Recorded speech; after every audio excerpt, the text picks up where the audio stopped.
Assalamualaikum warahmatullahi wabarakatuh. Sahabat insan, tahukah kalian dalam Islam terdapat 4 golongan orang yang rajin dalam beribadah tapi kemudian masuk neraka. Penting untuk diingat bahwa dalam Islam, ibadah yang dilakukan harus disertai dengan niat yang tulus dan amal yang baik, serta dijalankan sesuai dengan ajaran agama yang benar. 4 golongan yang rajin sholat tapi masuk neraka, mereka adalah: yang pertama, orang yang memiliki ilmu pengetahuan tapi tidak mengamalkannya. Penjelasan ini mengacu pada konsep dalam Islam bahwa ilmu tanpa amal yang baik tidak memiliki nilai yang sebenarnya. Dalam agama Islam, ilmu pengetahuan dianggap sebagai sesuatu yang sangat penting, namun penggunaannya juga harus diterapkan dan ditempatkan dalam konteks amal yang baik. Orang yang memiliki pengetahuan yang luas namun tidak mengamalkannya bisa termasuk dalam golongan yang rajin dalam menuntut ilmu, namun mereka gagal dalam menerapkan ajaran-ajaran agama atau nilai-nilai moral yang mereka ketahui. Mereka mungkin memperoleh pengetahuan tentang kebaikan namun tidak mengaplikasikannya dalam kehidupan sehari-hari, atau bahkan menggunakan pengetahuan mereka untuk tujuan yang tidak baik.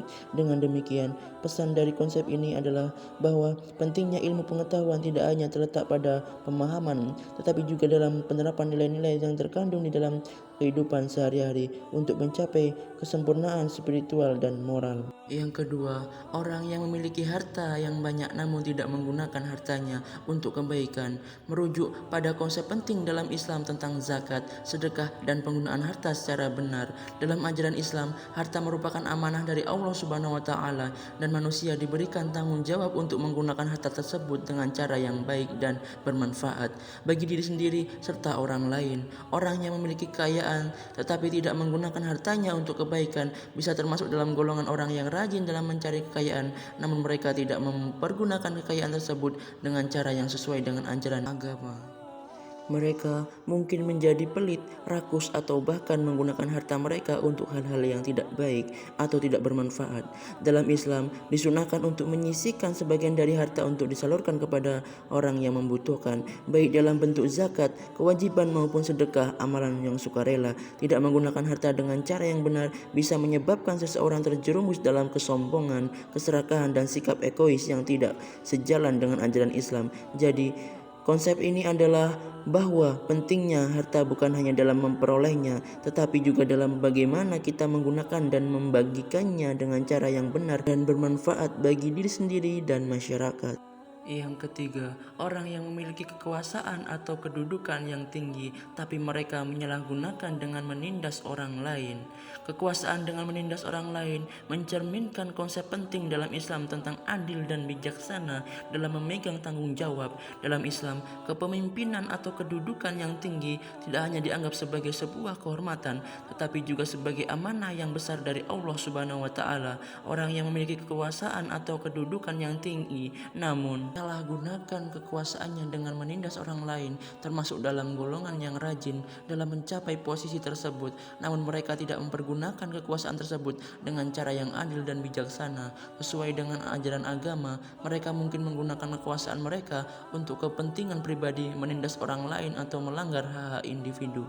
Dalam Islam, pemimpin atau orang yang memiliki kedudukan tinggi diperintahkan untuk mengambil keputusan yang adil, melindungi hak-hak rakyat, dan memastikan keadilan sosial. Menyalahgunakan kekuasaan dengan menindas orang lain bertentangan dengan prinsip-prinsip ini dan dapat mengakibatkan kesengsaraan dan ketidakadilan bagi masyarakat. Dan yang keempat, orang yang memiliki fisik yang indah atau menarik tetapi mereka menggunakan kecantikan atau ketampanannya untuk melakukan kejahatan atau memperdaya orang lain.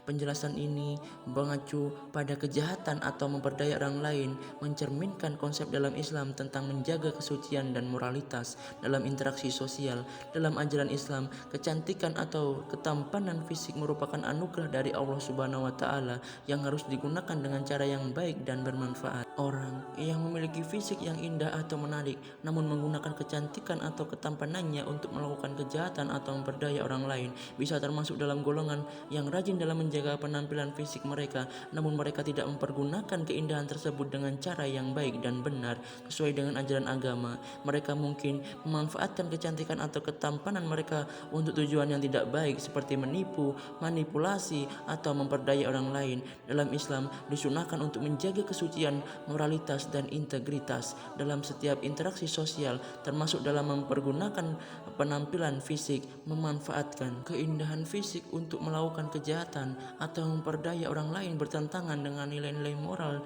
yang diajarkan oleh agama Islam. Jadi, pesan dari konsep ini adalah bahwa pentingnya keindahan fisik tidak hanya terletak pada penampilannya, tetapi juga dalam bagaimana seseorang menggunakan keindahan tersebut untuk kebaikan. Wassalamualaikum warahmatullahi wabarakatuh.